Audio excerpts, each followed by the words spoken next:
আসসালামু আলাইকুম এভরিওয়ান, সবাই কেমন আছেন? আজকে নিয়ে এসেছি ফিরনির রেসিপি। এটা বানানো তো খুব সোজা, কিন্তু খুব টাইম কনজিউমিং, বেশ অনেকটা সময় লাগে এটা বানাতে। তো প্রথমে আমি দুধটাকে ভালো করে ফুটিয়ে নিচ্ছি। ফুটন্ত দুধের মধ্যে দিয়ে দিচ্ছি এলাচ আর দারচিনি।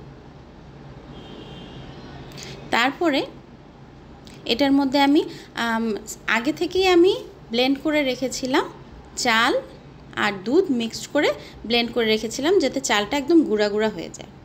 এই যে এটা আমি এখন অ্যাড করে দিচ্ছি, আর এটা চালটা অ্যাড করার সাথে সাথে কন্টিনিউয়াস নাড়তে হবে। নাড়াটা একেবারেই থামানো যাবে না, যদি থামাই তাহলে কিন্তু আমার চালটা জমাট বেঁধে যাবে। খুব ভালো মতো চালটাকে আগে ফুটিয়ে নিতে হবে, দেখতে হবে চালটা যেন একদম নরম হয়ে যায়। চালটা নরম হয়ে আসলে তারপরেই কিন্তু অন্য জিনিস আমরা অ্যাড করব। তো আমার চালটা খুব ভালো মতো সিদ্ধ হয়ে গেছে। তো এখন আমি এটার মধ্যে গুঁড়া দুধ অ্যাড করে দিচ্ছি আর একটু ক্রিমি টেক্সচার আনার জন্য। গুঁড়া দুধটাকে আমি পানি দিয়ে মিশিয়ে রেখেছিলাম আগে থেকেই, ওটাই আমি অ্যাড করে দিলাম। আবারও ভালো করে নাড়াচাড়া করে একটু ঘন করে নিয়ে আসছি, যেহেতু ফিরনি ঘন তো হতেই হবে। ভালো মতো ঘন হয়ে গেলে আমি এটার মধ্যে অ্যাড করে দিচ্ছি কোরানো নারকেল। এই যে দেখেন কি পরিমাণ ঘন হয়ে এসছে।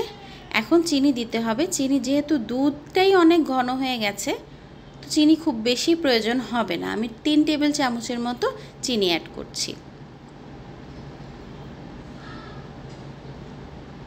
1 চামচ, 2 চামচ, 3 চামচ, বাস যথেষ্ট।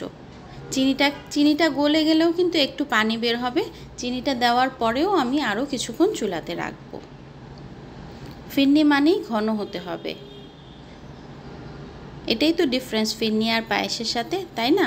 এই যে দেখেন কি সুন্দর ঘন একটা টেক্সচার এসে গেছে। এখন আমি একদম ঠিক নামানোর আগ মুহূর্তে দিয়ে আমি 1 টেবিল চামচ বাদামের গুঁড়া অ্যাড করে দিলাম। বাস হয়ে গেল। এই যে সার্ভ করে দিলাম সুন্দর একটা ডিশে, আর উপর দিয়ে দিচ্ছি পেস্তাচু। কেমন লাগলো আজকের রেসিপিটা জানাবেন। Thank you.